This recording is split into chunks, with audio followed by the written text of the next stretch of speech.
Bah, bien le bonjour à tous, comme d'habitude.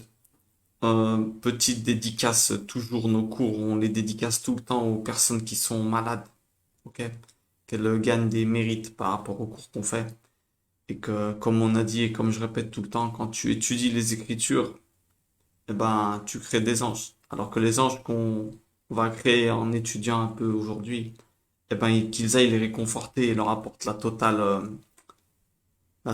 comment dire, guérison. Je vous invite à penser peut-être à quelqu'un. Je ne vous souhaite pas d'avoir des gens malades autour de vous, mais peut-être que si vous avez quelqu'un qui est pas en paix ou qui, comment dire, qui est pas bien, je vous invite à penser à cette personne. Allez, moi aussi, je vais penser à quelqu'un en lui souhaitant la paix intérieure de l'âme et qu'elle soit complètement libérée de tous les problèmes qu'elle a. Bon, alors quoi on va parler aujourd'hui? Question du jour. Qu'est-ce qu'il faut demander à Dieu tous les jours? Oula, alors là, qu'est-ce qu'il faut demander à Dieu tous les jours? Eh ben, il faut vous dire une chose, c'est que il y a beaucoup de choses que tu peux demander à Dieu tous les jours. Ça, c'est clair et net. Il y a beaucoup de choses, et même qu'on doit demander à Dieu. Là, par exemple, on a demandé la guérison des malades. C'est bien de toujours avoir une pensée pour eux. Donc, dans tes prières, quand tu te réveilles, qu'est-ce que c'est que prier? Petite parenthèse, eh ben, ce n'est pas réciter. Pour nous, c'est pas réciter, prier. Même si on peut réciter des psaumes ou des passages, c'est bien parce qu'on sait très bien que quand on dit des psaumes ou des choses comme ça, eh ben, ça crée des forces qu'on voit pas avec nos yeux, comme la parole. La parole, c'est une vibration, tu l'aperçois avec tes oreilles, mais elle reste quelque part. C'est une vibration qui reste, après tu l'entends plus. Donc, tu peux apprendre, réciter des psaumes, c'est très bien. Par exemple, le psaume 91 pour les personnes qui sont malades, c'est, c'est bien de le dire. Mais en général, prier, qu'est-ce que c'est? Ben, toute personne qui dit je sais pas prier, comment on fait? Ben, on peut lui répondre que du moment que tu sais parler, ben, tu sais prier. Du moment que tu sais penser, tu sais prier. Pourquoi? Eh ben, parce que le mot prier, c'est le mot parler pour les humains envers Dieu. Prier, c'est le langage c'est la conversation que tu as avec Dieu. Prier, c'est comme parler. C'est la même chose. Tu discutes avec Dieu. C'est d'ailleurs le plus haut niveau de prière, entre guillemets, c'est-à-dire dialogue avec Dieu. Bon, c'était une petite parenthèse. Maintenant, qu'est-ce qu'on doit demander tous les matins à Dieu ou tous les jours? Chacun a ses choses intimes, a ses petits secrets avec Dieu et c'est normal. Mais il y a quelque chose qu'il faudrait pas oublier. Quelque chose qu'il faut demander tous les matins. Pourquoi? Parce que c'est quelque chose de fondamental dans notre vie. On va pas rentrer dans la foi, tout ça. Je vais juste vous dire une chose qu'on ne devrait pas oublier. Maintenant, il y a des choses, par exemple, quand t'as un lion en toi, quand t'es un nerveux, quand t'as une addiction, quand t'as quelque chose comme ça, eh ben, déjà, ça, faut le demander tous les jours, de rentrer en guerre contre ça. Tous les matins, tu te lèves en te disant, papa, j'en ai marre de tout ça. J'en ai marre. Même si j'arrive pas à me retenir, ça, faut pas lâcher. Tous les matins, si t'as une addiction ou un mauvais comportement, quelque chose que ta vie, elle tourne en rond, tu t'énerves tout le temps pour les mêmes choses, ton fils, il t'énerve, ta femme, elle t'énerve, tous les matins, il faut que tu te réveilles en disant, papa, aide-moi à contrôler ça. Si par exemple, tu as la paresse de te lever ou il y a des choses que tu as envie d'arrêter de fumer, des choses comme ça relève du miracle. Il faut demander à Dieu de tuer ça en toi. C'est une force qui vient d'extérieur. La preuve, c'est que toi, t'as pas la force de te retenir. Bon, là, je dévie un peu sur les addictions, mais c'est important. Servez-vous-en pour aider les gens autour de vous. T'arrives pas à contrôler ton corps. Eh ben, il faut que tu arrives à demander de la puissance au niveau de ton âme. Et ça, il y a que Dieu qui peut le tuer en toi. Donc, montre déjà que tu dissocies ça dans ta tête. Tu rentres en guerre, tu dis, mon Dieu, moi, je veux pas de ça. C'est mon corps qui craque. Comme ça, même si ton corps, il craque, eh ben, ta tête, elle est en guerre. Et à force, eh ben, tu verras. Tu condamnes l'histoire. Montre que ton intérieur n'est pas d'accord avec ton extérieur, même si tu craques. Et, et tu verras comme Dieu, il va tuer ça en toi. Dieu n'a jamais refusé son aide à personne. Bref, revenons à nos moutons. Ça, c'est un truc qu'il faut demander tous les matins si t'as quelque chose où t'es un tordu. J'en ai cité un au hasard comme ça, mais bon, c'est très important de tes mauvais penchants. Tous les jours, faut les condamner dans ta tête. Même si ton corps il craque, au bout d'un moment, Dieu, il va venir t'aider. Sans, tu les condamnes quand tu fais ça. Quand tu demandes l'aide à Dieu, tu les condamnes. Faut pas dire, je suis comme ça. Maintenant, je peux rien faire. Non, tu dis, je suis pas d'accord. Papa, donne-moi la force de les tomber. Tue cette envie en moi. Si t'as le goût pour la cigarette, tue-la en moi. J'arrive pas à me retenir, mais tue le goût en moi. Et tu verras, ça n'a pas marché. Bref, c'était une petite parenthèse. Alors quelque chose qu'il faut demander à Dieu, qui est très très important dans notre vie, c'est quoi? Et ben, comme d'habitude, nous ici, on n'invente rien. On n'invente rien, on prend des références. Qu'est-ce que c'est que notre référence? Le livre. Aujourd'hui, on va aller voir dans 2 Chroniques 1. 2 Chroniques 1. Qu'est-ce qu'il nous raconte ce passage? Ceux qui ne l'ont pas lu, comme d'habitude, pas de panique.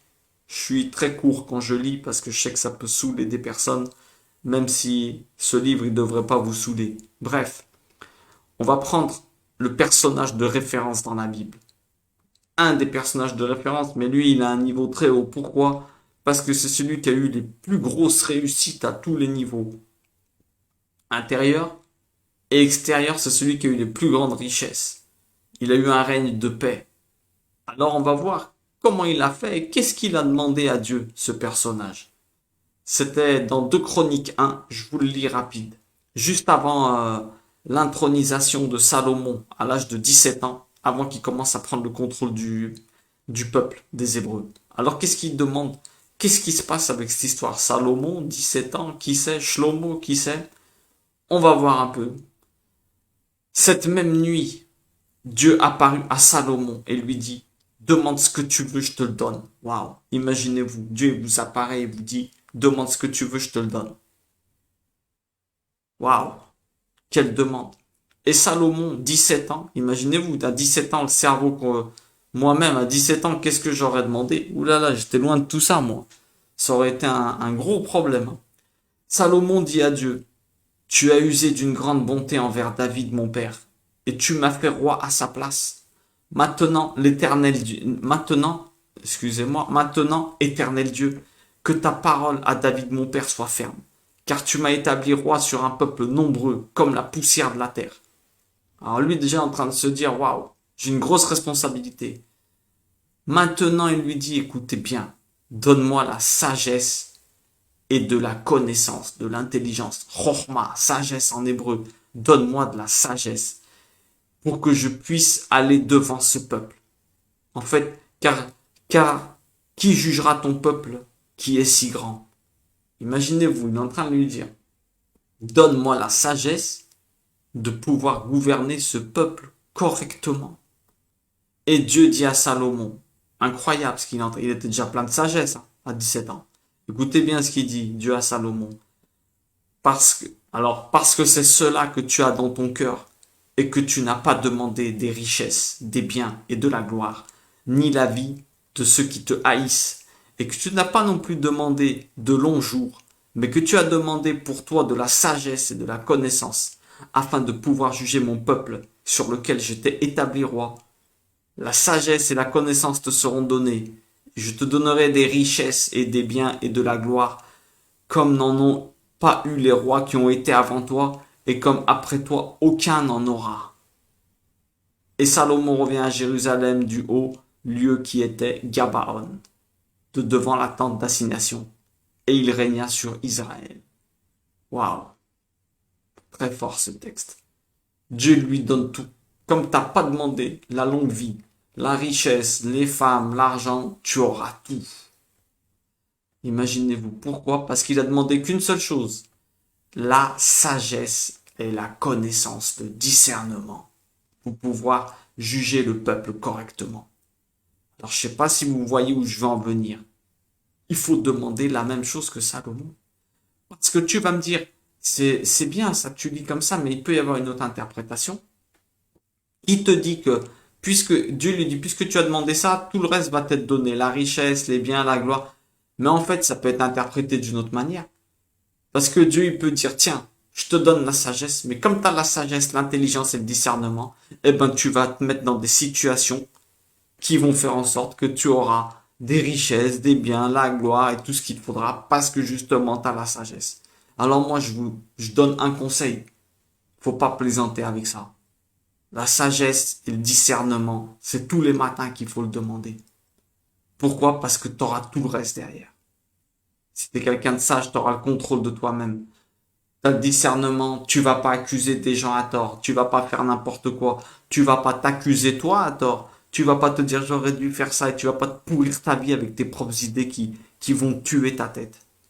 Vous vous imaginez comment c'est incroyable? La sagesse et le discernement, c'est quelque chose qu'il faut demander tous les jours. Pourquoi? Bah parce qu'on a l'exemple de Salomon. Et Salomon, c'est celui qui a eu la plus grande réussite de tous. Après, vous allez me dire, ouais, mais Salomon, il finit mal. Salomon, il finit mal, mais ça, c'est un autre sujet. Ça, c'est un autre sujet qu'on peut traiter et réfléchir dessus. Parce que peut-être qu'il finit pas si mal que ça, en fait.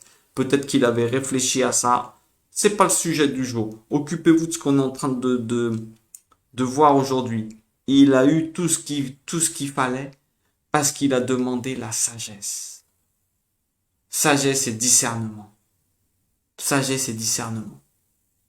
Comme il disait Marc Aurèle, il disait, je paraphrase, je connais pas exactement par cœur. J'ai du mal à retenir par cœur les choses qui, malgré que ça, c'est une phrase intelligente. Il avait dit, mon Dieu, donne-moi la sagesse de discerner.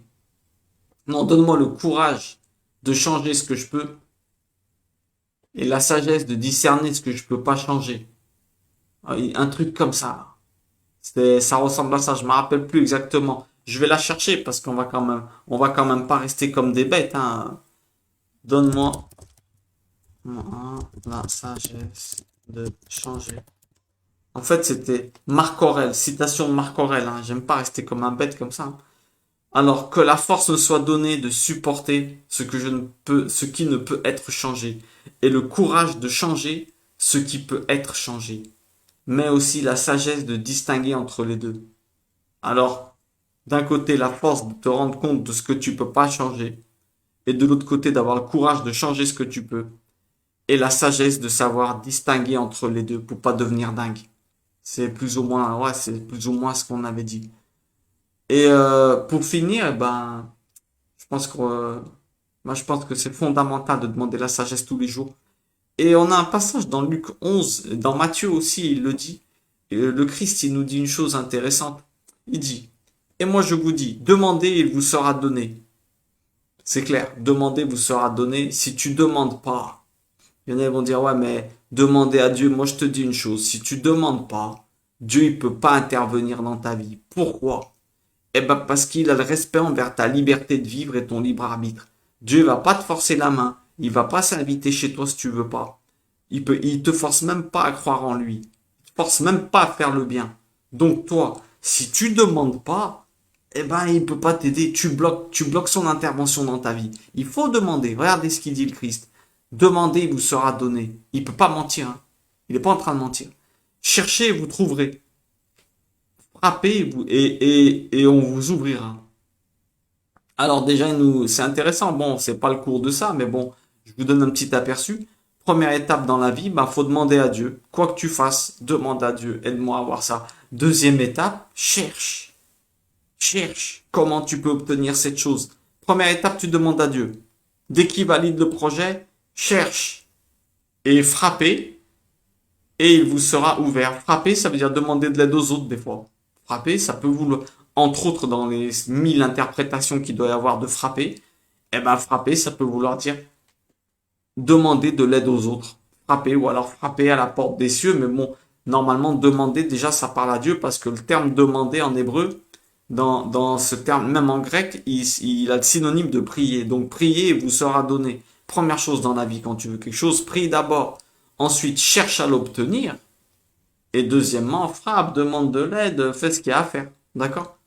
Bref, c'est une des interprétations, c'est pas le sujet du jour. Ensuite, il dit une chose intéressante, il dit, car quiconque demande reçoit, et celui qui cherche trouve, et celui qui frappe, on lui ouvre la porte.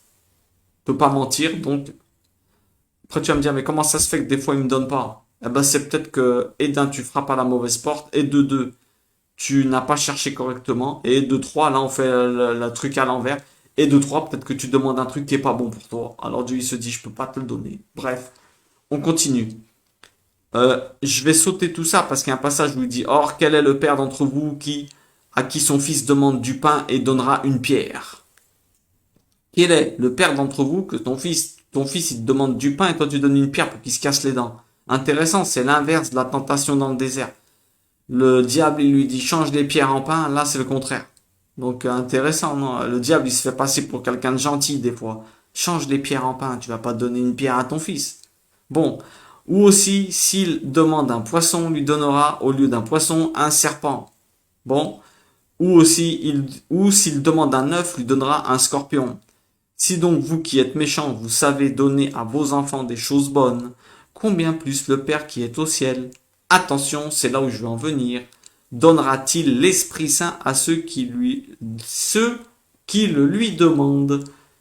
Il y en a, ils croient que ce passage, il parle des biens matériels. Demande à Dieu, donne-moi frapper, ouvrira, donne-moi, nanana. Mais écoutez bien ce qu'il précise dans Luc.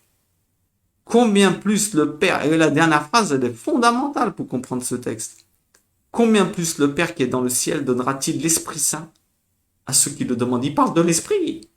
Il parle de l'Esprit Saint. Demande, il te le donne. Cherche, fouine, lis, tu vas le trouver. Frappe, demande à d'autres. Parle, partage ton étude et tu vas le trouver, l'Esprit Saint. Il parle de l'Esprit Saint, il parle pas de biens matériels dans ce texte. Attention, il y en a, ah, moi j'ai demandé ça à Dieu, il me l'a pas donné, pourtant il dit frapper. Mais tu parles pas de l'esprit. Première chose qu'il te demande de demander, c'est l'esprit en toi. Qu'est-ce que c'est que l'esprit? Eh ben, c'est plus ou moins ce qu'on disait avant, la sagesse.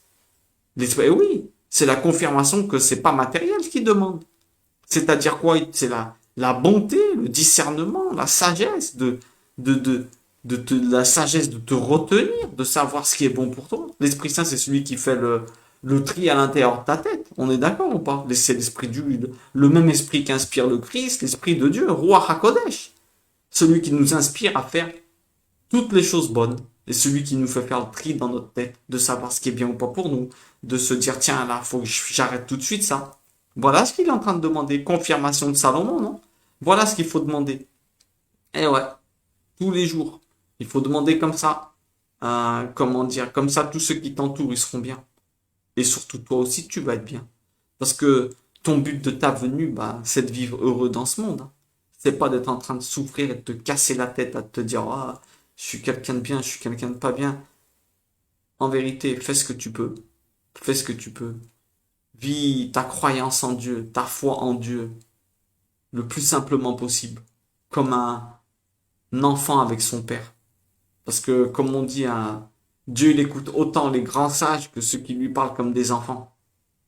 Comme ceux qui lui parlent comme des enfants. Petite anecdote, un jour, il y a un endroit, c'était en Israël, il pleuvait plus.